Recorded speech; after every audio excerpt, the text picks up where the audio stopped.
ظاہر بات ہے کہ اگر کوئی بہت بڑا اقدام ہو جاتا ہے فلسطینیوں کے خلاف، اور اگر واقعتاً مسجد اقصیٰ اور قبۃ الصخرہ گرا دیے جاتے ہیں، جو طوفان اٹھے گا عالم عرب میں، یہ حسنی مبارک ہو یا شاہ خالد ہو یا کوئی اور ہو، یہ نہیں روک سکتے اس طوفان کو۔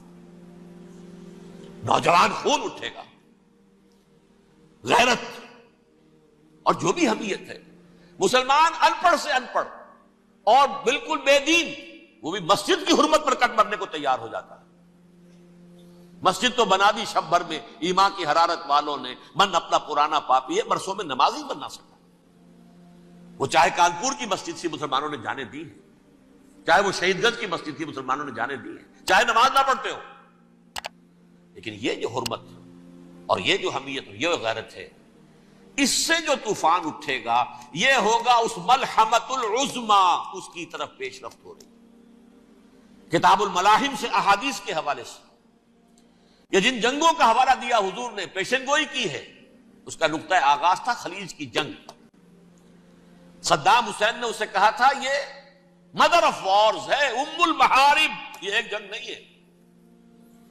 اس کا نقشہ بھی حدیث میں موجود ہے، پیشن گوئی موجود تھی، اس وقت بھی ہم نے شائع کی تھی۔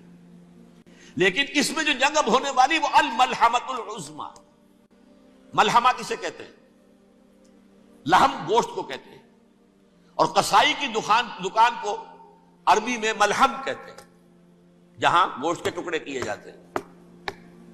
آج کل مشینوں سے ہوتے ہیں، اب جو ہے وہ ہاتھ سے چھریوں سے نہیں ہوتے، لیکن ٹکڑے ہو رہے ہوتے ہیں، جسموں کے چیتھڑے اڑ رہے ہوتے ہیں۔ ملحمہ، یہی لفظ استعمال کیا تھا حضرت سعد ابن عبادہ نے رضی اللہ تعالی عنہ یوم فتح مکہ۔ ان کے دل میں تھا کہ اب ہم انتقام لیں گے ان عربوں سے، ان قریش سے۔ الیوم یوم الملحمہ، الیوم یوم الملحمہ، یہ کہتے ہوئے جا رہے تھے۔ ایک خاص کیفیت، آج ہے گوشت کے ٹکڑے اڑانے کا دن۔ حضور سے کہا کسی نے جا کر کے ساتھ تو یہ کہہ رہے ہیں الیوم یوم الملحمہ، الیوم یوم الملحمہ۔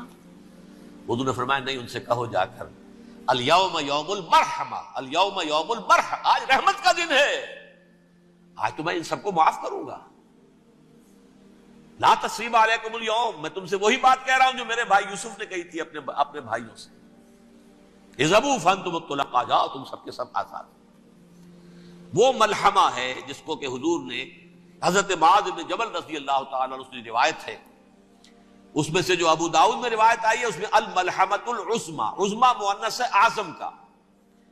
آپ کہتے ہیں جنگ عظیم اول، جنگ عظیم دوم، عظیم کا باپ ہو گیا اعظم، سب سے بڑا، اور اس کا مؤنث ہے سب سے بڑی، عظما، الملحمۃ العظما، سب سے بڑی لڑائی۔ میرے نزدیک یہ وار کے معنی میں نہیں ہے، بیٹل کے معنی میں۔ انگریزی میں یہ دو لفظ علیحدہ ہے، وار، بیٹل۔ وار سالوں کو محیط ہوتی ہے، بیٹل کسی ایک خاص جگہ پر جو لڑائی ہوتی ہے اس کو کہتے ہیں۔ حضور کے اور قریش کے درمیان 6 سالہ وار تھی، جنگ تھی، لیکن battles, battle of Uhud, battle of Badr, یہ بیٹلز تھی، لڑائیاں تھی۔ تو عظیم ترین جنگ شاید اس اعتبار سے نہ ہو جیسے کہ ورلڈ وار 1 اور ورلڈ وار 2، یعنی اس کی وسعت کا اتنا معاملہ نہیں اور طوالت کا نہیں، لیکن جو لڑائی جو ہے بیٹل ہونی ہے، جس کو کہ یہ لوگ، یا چونکہ میں نے کہا تھا شروع میں کہ سرما ہے میری آنکھ کا خاک حجاز و ہول قدس، نیو ٹیسٹمنٹ کی آخری کتاب ہے the book of revelation, revelation of saint John, اس میں آرمگڈون کہا گیا ہے اسے۔ ہر مجدون، یہ عبرانی لفظ ہے، ہر کہتے ہیں اونچی جگہ کو، سطح مرتفع، مجدون میگیڈو، میگیڈو ایک وادی ہے، مرتفع، وادی مرتفع، یہ ہے واقع لبنان، اسرائیل اور شام کے درمیان جو ٹکڑا، جو ٹرائنگل بنتی ہے، یہ ہے، یہاں پر بڑی جنگ لڑی جائے گی، اور یہ جنگ جنگ صلیب ہوگی جو کہا ہے بش نے، یہ جنگ صلیب۔ سیکنڈ ملینیم شروع ہوئی تھی تو پہلی صلیبی جنگ ہوئی تھی، تھرڈ ملینیم شروع ہوا ہے، یہ سیکنڈ صلیبی جنگ ہے، یہ کروسیڈ ہے۔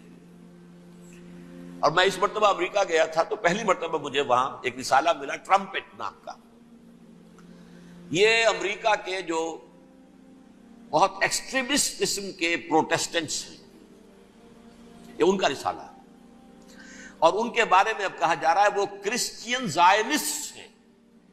آپ شاید پہلی مرتبہ یہ لفظ سن رہے ہوں، زائنسٹ تو ہم سمجھتے ہیں یہودیوں کو، کرسچن زائنسٹ وہ ہیں جو ہیں تو عیسائی پروٹیسٹنٹس ہیں، لیکن اسرائیل کے وہ حمایتی یہودیوں سے بڑھ کر ہیں۔